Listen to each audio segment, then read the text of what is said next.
Good evening guys, welcome to study with Sunita channel में एक बार फिर से स्वागत है स्टडी विद सुनीता चैनल में। गाइस, जो मैं आपको यूपी टेट सी टेट की जो क्लास ले रही हूँ मैं उसमें आज हिंदी की क्लास है और हिंदी की क्लास में आज आप मैं काल पढ़ाने जा रही हूँ। ठीक है, जबकि मैं प्रीवियस वीडियो में समास संधि वर्णमाला बहुत कुछ पढ़ा चुकी हूँ आपको, जिससे एग्जाम में आपके क्वेश्चन आते हैं। वैसे वैसे मैं क्वेश्चन भी बताऊंगी। आज का जो टॉपिक है काल है। ठीक है, चलिए हम स्टार्ट करते हैं और काल पढ़ते हैं। ठीक है, अब काल का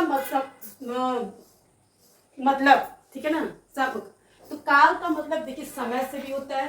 ठीक है, इसका जो समानार्थी शब्द हो गया। ठीक है, एक अनेकार्थी शब्द समय से, फिर हो गया काल से यमराज से भी हो जाता है। ठीक है, और टाइम से मतलब उससे समय से और भी बहुत है देखिए। लेकिन देखिए एक कहा जाता है काल का तो समय से बोध होता है, कहा जाता है ना उसका काल आ गया है, मतलब कि काल आ गया क्या मतलब क्या उसका समय आ गया, जैसे ऊपर जाने का समय। इस तरह से लोग बोलते जो हैं तो उसको भी हम काल ही कहते हैं, यमराज जिसको बोला जाता है।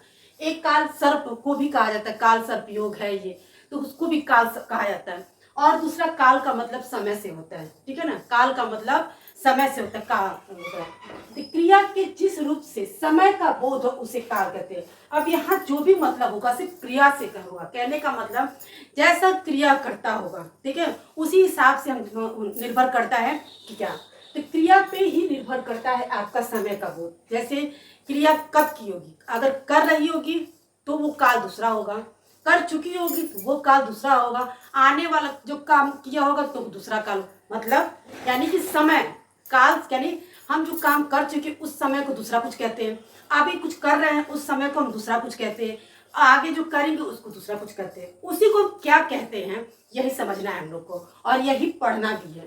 तो देखिए उस समय को क्या कहते हैं। काल के कितने भेद होते हैं? तीन, भूत, वर्तमान काल, भविष्य काल। यानी कि भूतकाल, ठीक है ना, वर्तमान काल, भविष्य काल। जो मैंने अभी कहा कि हमको समय का सिर्फ पता चले, काम की जैसे काम हो चुका, ठीक है, कर रहे हैं या करेंगे, वो किस समय का बोध करता है, क्रिया के किस समय का बोध करता है, उस पर डिपेंड करता है वो कौन सा काल है। जैसे भूतकाल, भाई काम हो चुका होगा, ठीक है, काम हो चुका होगा उसको हम क्या करते हैं, भूतकाल। वर्तमान काल अभी हम चल रहा है, जैसे मैं आपको पढ़ा रही हूँ तो ये वर्तमान काल। और क्या, भविष्य काल, भविष्य यानी कि आगे हम करेंगे वो काम। लेकिन भविष्य काल में आपको ये चीजें पता नहीं होती है, ठीक है ना, करेंगे बस, ठीक है, करेंगे, कर भी सकते नहीं, मतलब वो चीजें आपको पता नहीं, इसलिए वर्तमान काल में आपको संदिग्ध कहा जाता है, क्योंकि आपको संभावना होती है कि करेंगे कि नहीं करेंगे, तो ये आपको अज्ञात होता है। ठीक है ना, ये है। अब इसमें देखिए सबसे पहले हम भूतकाल पढ़ते हैं। अब इसमें भूतकाल के 6 भाग, ठीक है ना, वर्तमान के 3 और भविष्य के 5, ठीक है ना, 6, 3, 9 और 14, ठीक है ना, यानी कि आपके कितने हो गए, भूतकाल में 6, वर्तमान में 3 और भविष्य काल में 5। अब भूतकाल में कौन कौन से भाग होते हैं इस पर डिपेंड करता है कि आपको एग्जाम में जो पूछा जाएगा क्वेश्चन कि वो कौन सा काल है। ठीक है, तो सबसे पहला होता है सामान्य भूतकाल, उसके बाद होता है आसन्न भूतकाल, ठीक है, उसके बाद होता है अपूर्ण भूतकाल, उसके बाद पूर्ण भूतकाल, उसके बाद संदिग्ध भूतकाल और फिर हेतु मत भूतकाल। ये आपके होते हैं 6, ठीक है ना। तो सबसे पहले हम लोग पढ़ेंगे भूतकाल के 6 भूत को, उसके बाद वर्तमान, उसके बाद भविष्य, एक एक करके पढ़ेंगे। ठीक है, तो क्योंकि सबसे पहले हम इसके 6 पढ़ेंगे। आपको देखिए पहले मैंने आपको क्या बताया, काल का मतलब समय, ये आपने समझ लिया। काल का मतलब यमराज, ये भी समझ में आया। काल सर्प को भी काल सर्प योग कहा जाता है, इस तरह से भी होता है। ये सब उसके अनेकार्थी शब्द हो गए, ठीक है ना, एक है। लेकिन यहाँ पे काल क्या है कि समय का जो बोध है, लेकिन क्रिया के जिस रूप से समय का बोध हो। कहने का तात्पर्य ये है कि जो भी क्रिया पहले हो चुकी होगी तो उसको हम क्या कहेंगे, मतलब वो काम हो चुका होगा, ठीक है ना, हम तो क्या होगा वो भूतकाल, कर रहे होंगे वर्तमान, करेंगे तो ये भविष्य काल, ऐसे होता है, ठीक है ना। लेकिन इन सब के भी भाग हैं, जैसे भूतकाल के 6, वर्तमान के 3 और भविष्य के 5। तो सबसे पहले हम लोग भूतकाल के भाग पढ़ते हैं। तो भूतकाल के कितने भाग होते हैं? 6, जिसमें कि सामान्य, आसन्न, अपूर्ण, पूर्ण, संदिग्ध और हेतु हेतु मत भूतकाल, ठीक है ना। ये हम लोग सबसे पहले इसका भेद पढ़ते हैं, उसके बाद एक एक टॉपिक करके पढ़ेंगे। जैसे पहले भूतकाल के भेद पढ़ेंगे, फिर वर्तमान काल के भेद पढ़ेंगे, उसके बाद भविष्य काल के भेद पढ़ेंगे। तब तीनों को मिला के उसको क्वेश्चंस बनाए जाएंगे, उसमें आपको पहचानना होगा कौन सा कौन काल है, ठीक है ना। ये आपको अलग अलग इसीलिए टॉपिक को पढ़ाया जा रहा है, एक एक चीज। अब एक ही बार भूतकाल के 6 भेद, वर्तमान के 3 और भविष्य के 5 सब पढ़ के और सब खिचड़ी पक जाएगी, ठीक है ना। इसीलिए अलग अलग करके एक एक टॉपिक करके पढ़ाया जा रहा है, जो आपको अच्छे से समझ में भी आएगा और एग्जाम्स के लिए बहुत बहुत बेनिफिट्स होगा, ठीक है।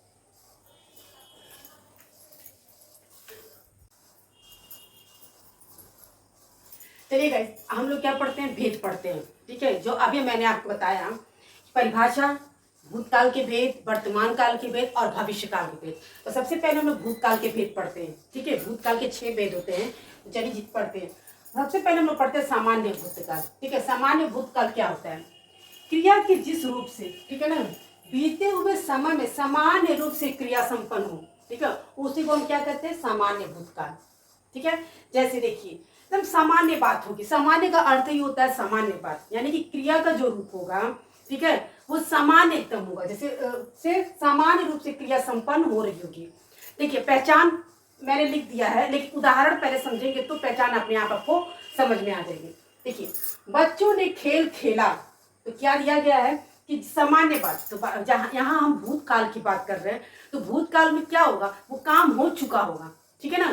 तो बच्चों ने खेल खेला, यानी कि बच्चों ने खेल खेला, यहाँ पे ये बात हो रही है, खेल खेला, ठीक है, वो काम हो चुका है।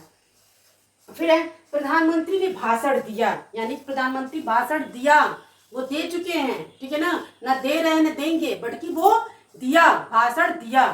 तो यहाँ से देखिए आपकी क्या होता है कि आपकी पहचान के लिए आ आएगा क्रिया के अंत में, ठीक है ना। जो भी क्रिया होगी उस क्रिया के अंत में अगर आई, ई, ए, या, ई, चुका, चुकी, चुके होंगे, तो आपका क्या होगा, वो सामान्य भूतकाल।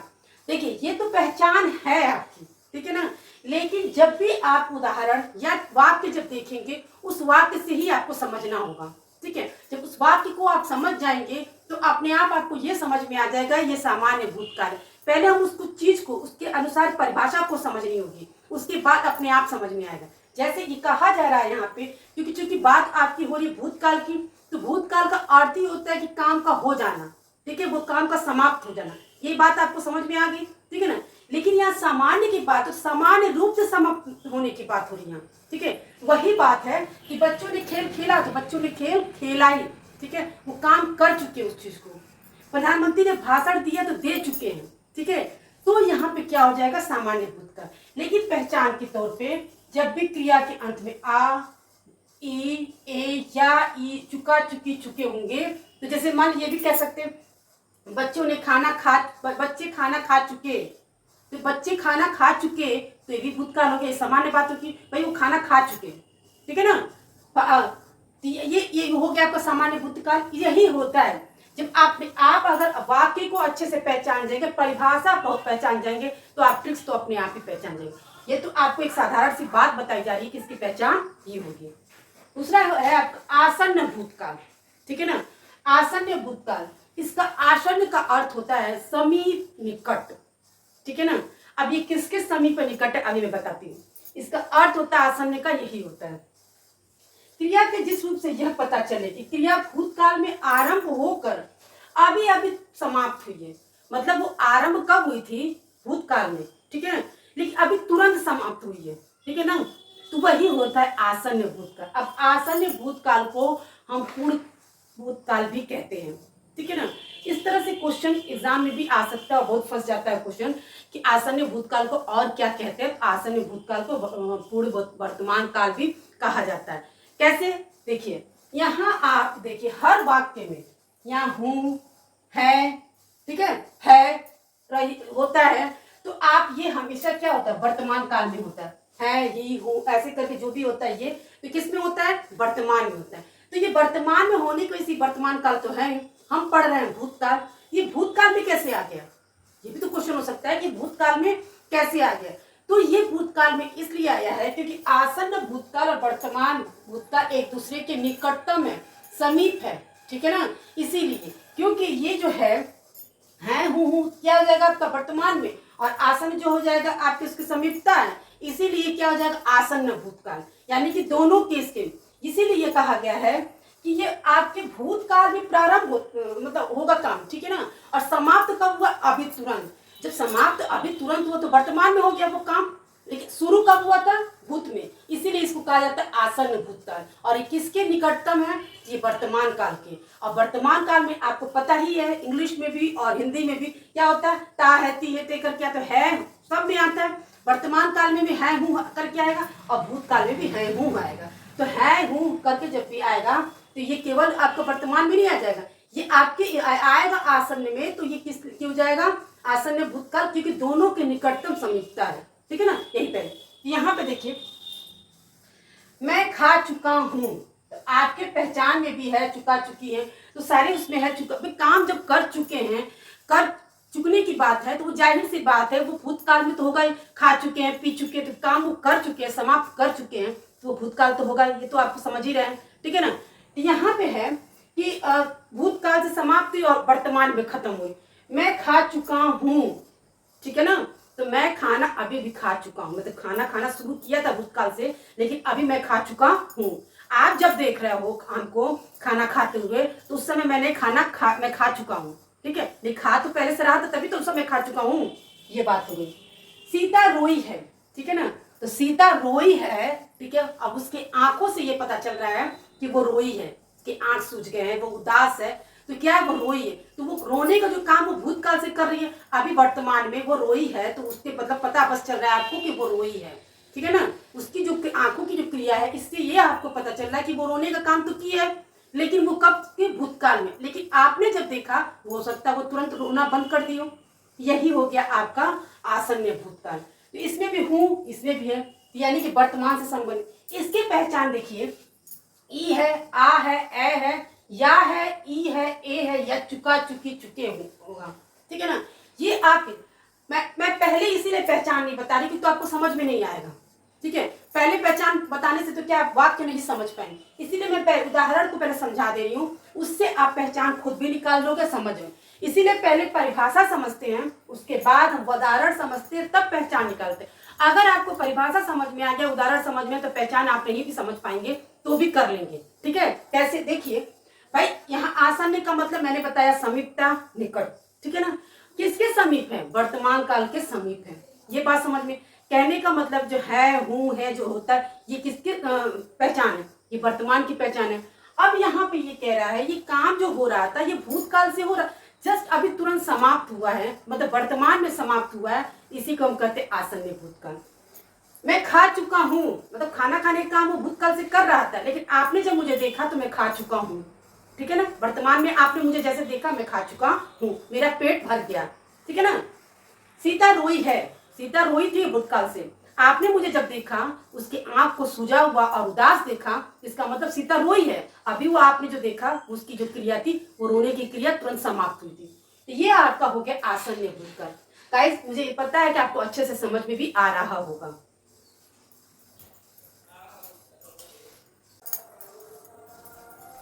चलिए आगे हम लोग पढ़ते हैं, ठीक है ना। अभी तक मैंने आपको बताया है, अब इसमें मैं आपको और बता रही हूँ, ठीक है। टोटल आपके भूतकाल के कितने भेद होते हैं, 6, ठीक है ना। सामान्य भूतकाल और आसन्न भूतकाल आप पढ़ा आपने। अब पढ़ते हैं हम लोग अपूर्ण भूतकाल, ठीक है। अपूर्ण भूतकाल, अपूर्ण का मतलब ही क्या होता है, पूरा नहीं होना, ठीक है, अपूर्णता। इससे तो आपको समझ में आ ही गया होगा कि अपूर्ण का मतलब अपूर्णता। यहाँ पे क्या है, क्रिया के जिस रूप से पता चले कि क्रिया भूतकाल में हो रही थी, किंतु यह पता नहीं कि कार्य समाप्त हुआ है कि नहीं हुआ। मतलब कार्य तो हो रहा था, लेकिन हमें ये नहीं मालूम है कि वो कार्य हो चुका है कि नहीं हुआ है, समाप्त हुआ है कि नहीं हुआ है, ठीक है ना। सारी बातें जब हम भूतकाल पढ़ रहे हैं, तो सारी बातें भूतकाल से संबंधित होगी। और भूतकाल का मतलब क्या है, कि कार्य आपका भूतकाल में समाप्त होने की बात हो रही है, ठीक है ना।